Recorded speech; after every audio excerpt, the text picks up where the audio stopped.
ซื้อซอยซื้อขนมนิดหน่อยอันนี้อาศัยจังได๋นางเฮ็ดเองบ่เฮ็ดเองมีใส่ไข่บ่ใส่ไข่เนาะอันนี้เท่าไรก็ก้อน3ก้อน10,000เนาะเอาให้แหน่3ก้อน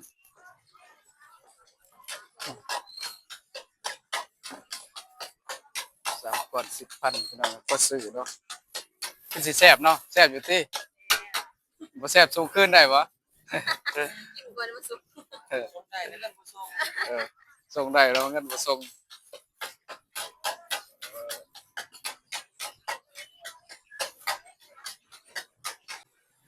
อ้าว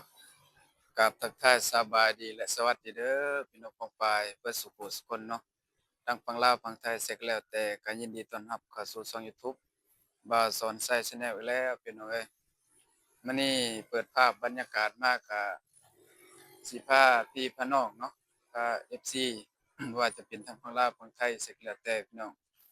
สิพาเลาะเบิ่งตลาดตะลี่เนาะอยู่ ตลาดเช้าพี่น้องเมืองใหม่เนาะตลาดเช้าเมืองใหม่ก็เพื่อบ่เป็นการศึกษาเสียเวลาก็ไปเบิ่งไปชมพร้อมกันเลยพี่น้องเอ้ยนี่สิเป็นร้านขายเครื่องพี่น้องขายเครื่อง เดี๋ยวสิพาไปเลาะบ่อนเขาเจ้าที่ว่าขายผักแล้วก็ขายของกินแหน่พี่น้องเอ้ย สิพาไปเลาะเขาไปทางนั้นเบิ่งบรรยากาศยามเช้าว่าคนสิหลายหรือบ่พี่น้องเนาะก็ไปเบิ่งไปชมกัน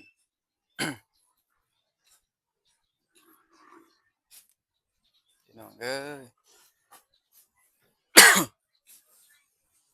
อ้าว โอ้ยมาเลาะถ่ายเบิ่งบรรยากาศ มาท่าบ่เออกลับไปเลาะพุ่นก่อนว่าคนสิหลายหรือบ่เนาะไปเบิ่งกันเนาะ ปกติยามเช้านี่คนหลายพี่น้องเป็นร้านขายเข้าไปพี่ก่อนพี่น้องโซนนี้เป็นโซนที่ว่าคนขายผักแหน่เนาะพี่น้องขายขนมแหน่เลาะเบิ่งบรรยากาศยามเช้าพี่น้อง ว่าคนสิหลายหรือบ่เนาะถ่ายให้เบิ่งเด้อบรรยากาศยามเช้าคนหลายเนาะขายผักขายหญ้ายามเช้านี่คนสิหลายอยู่พี่น้อง ถ่ายเบิ่งบรรยากาศยามเช้านี่ตลาดเมืองสามัคคีไส้เนาะพี่น้องเนาะตลาดเมืองเก่า เมืองใหม่เนาะ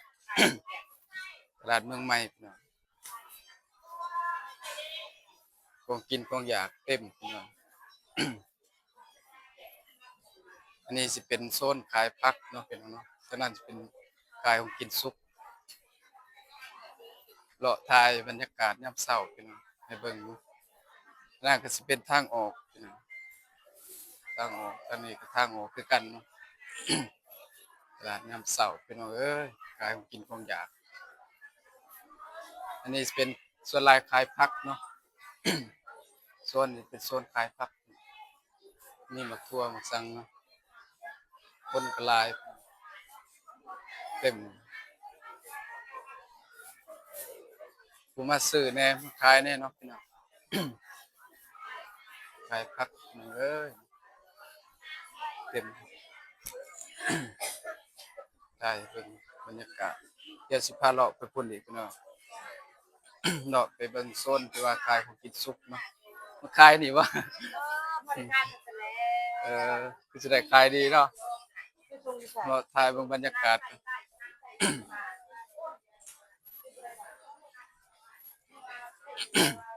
ว่าจะขายดีอยู่บ่แม่ค้านี่เลาะก่อนกัน เอาเลาะถ่ายก่อน เออ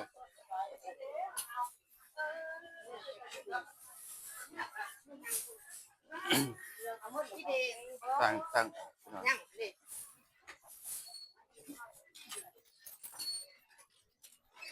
คนขายพี่น้องเอ้ยก็บ่หลายปานใดเนาะปก ติสิหลายกว่านี้เลาะถ่ายเบิ่งตลาดยามเช้า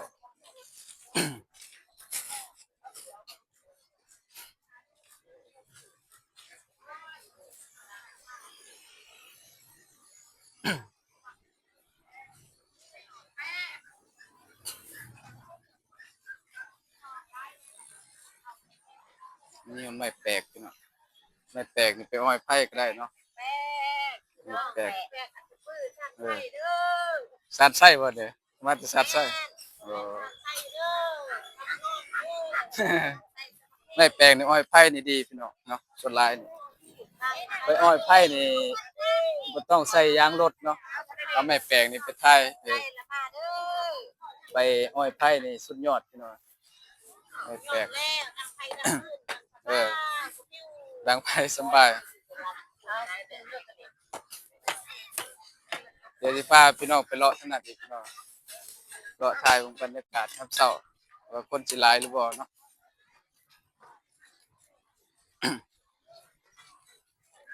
นี่พี่น้องสบายดีนะขายดีอยู่บ่ขายจะได้เนี่ยฮะไม่8,000เอออันนี้เด้อซะ3 ก่อน 10บ่3 ก่อน 10,000เนาะเดี๋ยวรอเบิ่งก่อนเด้อจักหน่อยสินั่นรอถ่ายแถวนี้ก่อนนี่สิเป็นขายของกินอันนั้นพี่น้องเป็นประเภทซีนเนาะซีนหมูซีนสังนะซีนหมูซีนงัวซีนควายอยู่แถวนี้พี่น้อง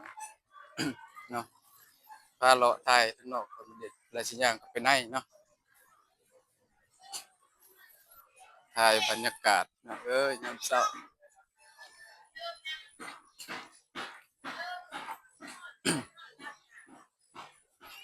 ทุก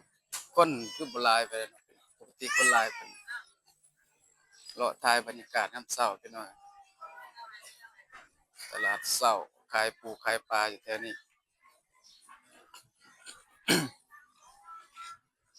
เดี๋ยวสิไปย่างไปในลงไปพุ่น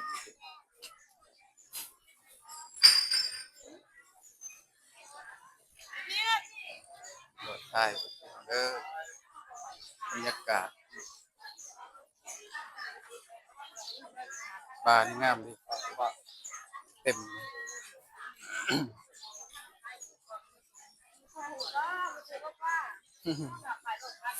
ถ่ายก่อน นี่ป่านี่สุดยอดเนาะคนบ่หลายปานใดเนาะปกติคนหลายกว่านี้บางมื้อก็คนหลายมีขายผักขายผักขายหยัง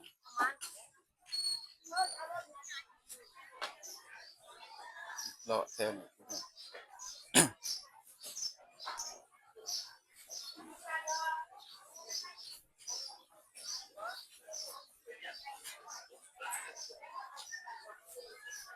ผัก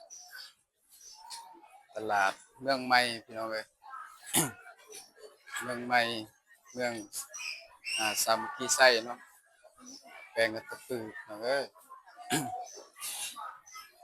บรรยากาศยามเช้า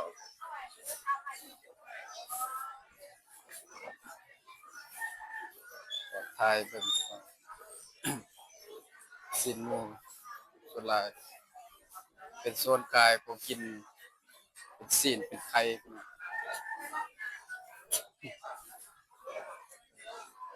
ถ่ายเบิ่งบรรยากาศนี่สิเป็นอายกล้องเนาะ เป็นอายกล้องพี่น้องสินหมู่งามดีสินหมู่เต็มสินหมูสดมา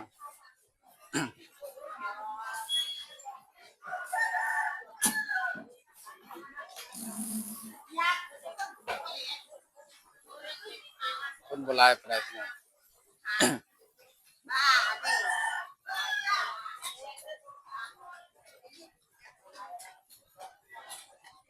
คนโบราณปานใด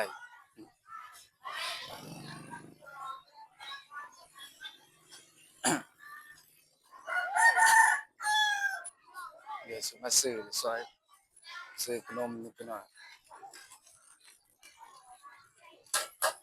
อันนี้อาศัยจังได๋นางเฮ็ดเองบ่เฮ็ดเองมีใส่ไข่บ่ใส่ไข่เนาะอันนี้เท่าไหร่ก็ก้อน3ก้อน10,000เนาะ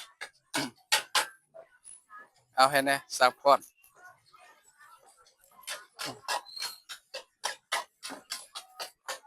3ก้อน10,000พี่น้องก็ซื้อเนาะคือสิแซ่บเนาะแซ่บอยู่ติบ่แซ่บส่งคืนได้บ่ กินก่อนมาสุก เออเออส่งได้แล้วเงินบ่ส่ง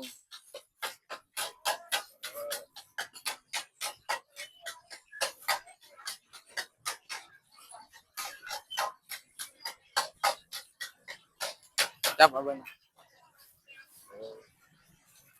ซื้อซอยน้องเพิ่นพี่น้อง ซื้อว่าจะได้นั่งฮะซื้อมีหน้าเนาะพี่น้องมาสนับสนุนเพิ่นได้เด้อที่มาเก่าร้านมาเก่าว่ะเออเฮียนห้องใดมสองเออเฮียนอยู่จันท่าวะเฮียนอยู่จันท่าเอาไปก่อนเออ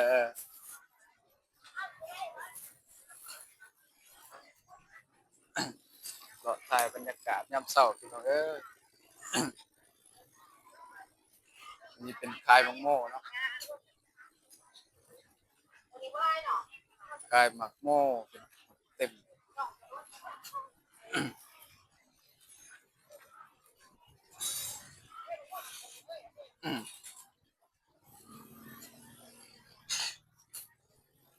ถ่ายเบิ่งพี่น้องคนก็บ่หลายปานใดเนาะปกติคนหลาย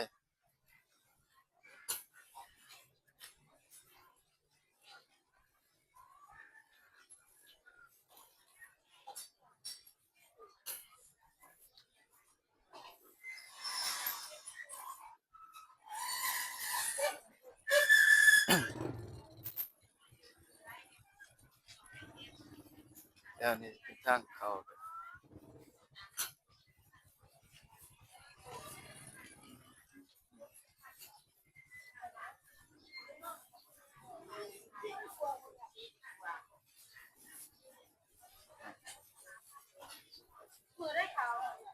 สมพักบ่นี่สาวบ่นี่10,000วะขายถุงหนึง10,000เนาะ10,000เอาถุงหนึงก็ซื้อแหน่บ่แน่แหละถามแล้วซื้อบ่ทุกงานสิไหวบ่ เอาถุงหนึงเอาใส่หั่นอา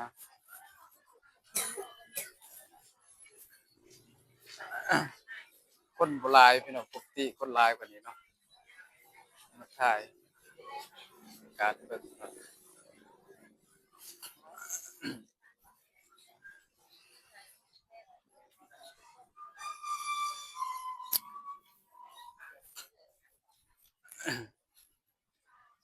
ร้านขายเครื่องพี่น้อง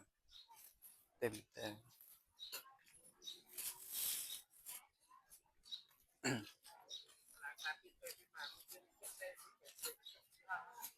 ก็สิออกเมื่อก่อนพี่น้องอะเนาะถ่ายให้เบิ่งให้ชมส่ำนี้ก็สิออกเมื่อก่อนพี่น้องอะเอาสำหรับคลิปนี้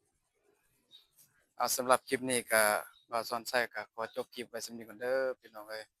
มื้อนี้ก็บ่มีหยังหลายเนาะมาถ่ายตลาดยามเช้าตลาดสามัคคีไส้อยู่สปปลาวเนาะพี่น้องก็บ่มีหยังหลายมาถ่ายบรรยากาศแล้วก็ซื้อเครื่องเล็กน้อยเนาะบ่าวสอนไส้ก็ได้ซื้อสมพักแล้วก็ข้าวจี่เนาะพี่น้องได้ส่ำนี้ก็สิกลับแล้วเป็นจั่งใดก็ฝากกดไลค์กดแชร์ให้เด้อพี่น้องคอมเมนต์เข้ามาได้เนาะสำหรับคลิปนี้บ่าวสอนไส้ก็มาถ่ายตลาดยามเช้าให้เบิ่งพี่น้องก็บ่มีหยังหลายสิขอจบคลิปไว้ส่ำนี้เนาะสุดท้ายนี้ก็กล่าวว่าสบายดีและสวัสดีเด้อพี่น้อง